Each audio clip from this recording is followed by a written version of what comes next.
1998 when I graduated, and that was so. I mean, I still have those goosebumps thinking when I wore that hat and we wore that gown, and the way we were shouting from the back of the hall, and we had Dik Vijay Singh sir giving us the awards, and we had Srivastav sir, and we had our faculty. We were the second batch of FIIB, and that moment where my name was called, my friends' names were called, and we climbed up on the stage was a moment that I could remember and I could cherish forever. I had this picture, and I don't remember those days where we could get it laminated and had fancy things, but I still remember that we had this fancy, very, very fancy folder at that time too, when we were felicitated with the Convocation Award, and that moment is still so dear to me. And every once in a while I bring that out and I show it to my kids just to prove it to them. Hey, I've got my I've got my certificate, I've been convocated, I've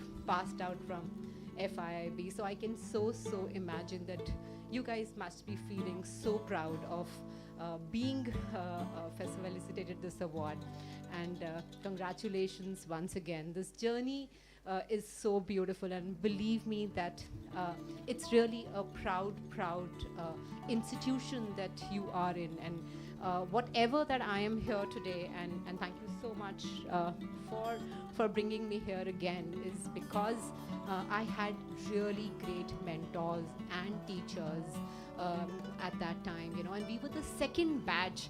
When I entered here today with my husband, I think Regan asked me, do you remember this building, or has anything changed? So I told him, I'm sorry, nothing. I don't remember studying here. So we were the lucky batch, the lucky second batch of FIIB who had the pleasure and the honor and the fun of working from, studying from the Kapas Hera Institute. I don't know how many of you've got the opportunity. You've just entered the corporate world, and I wish next time when I come, I see more of this batch, more of entrepreneurs here. And we have a story on people starting their own businesses and hiring people from the youngsters from FIIB, and I am a very strong believer that you have the wherewithal required to start your own businesses, start your own companies, start your own organizations, because you've been just groomed in that way. So thank you so much. Like I said, that I started my journey in I passed out in 98. And my first company, and that was a campus placement, was Winterwear.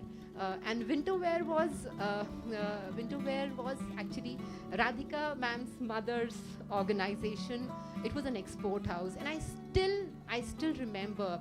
I was there for almost 2 years, and she polished me. That was my first job. That was an export house, and I don't know if it's still running, ma'am. No. So. Oh, okay. And if as a lady, if I draw inspiration from someone, I know there are so many girls sitting here, and you've already started your journey, and it's, believe me when I'm saying I've been married for 22 years now, so it's not easy balancing. It's not easy, matching up to both the worlds. But when I sat there immediately after my master's, and I used to see Srivastav ma'am, doing her work and diligently and grooming us, all of us, and meeting deadlines, and the moment, that charisma when she would walk in, her car would just enter the office, the Winterwear office, is where, I would just look at her like awestruck.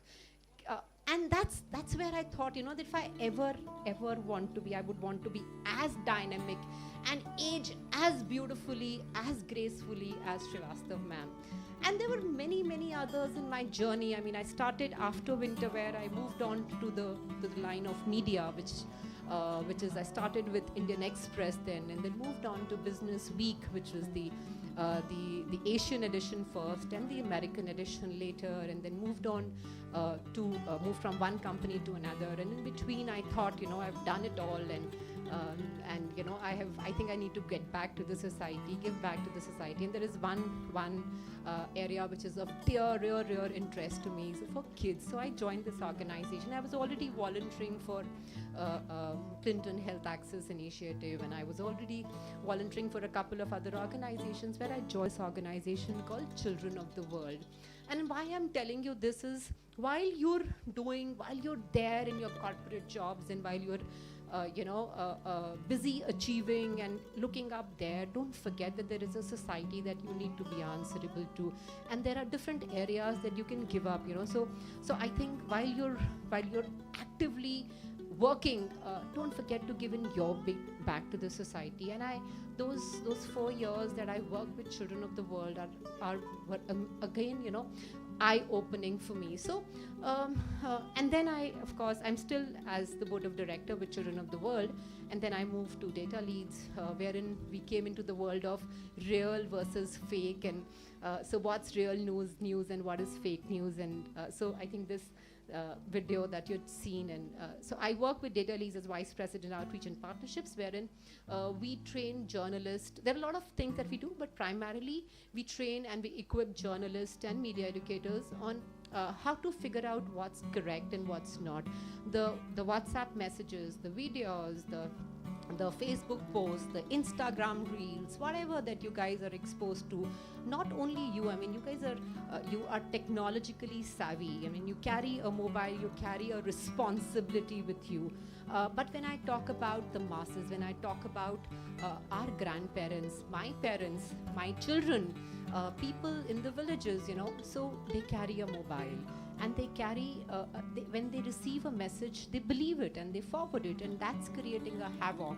That's where we realized at Data Leads that it's very important to reach out to the masses. And before we reach out to the masses, we should reach out to the people who publish these news, so the journalists, the newsrooms, the publications, wherein we teach them, hey, check twice. It's not happened once, it's not happened twice, it's happened n number of times, that the most reliable organizations that we open up to and we believe to are giving out the fake news. I don't want to take names in here, but we have examples where I think when demonetization happened, that somebody said, hey, there is a chip in the 2000 ka note, wherever you keep it, agar bank mein bhi rakho na, government aapko track kar legi. So hum na sare utha ke dekhne ko taiyar ho gaye the ki sach mein kya, matlab 2000 ke note mein ek chip introduce hui hai. To the weirdest and to the most dangerous kinds of fake news that we can talk about is during COVID times. आप half a kg garlic खाएंगे तो COVID नहीं होगा.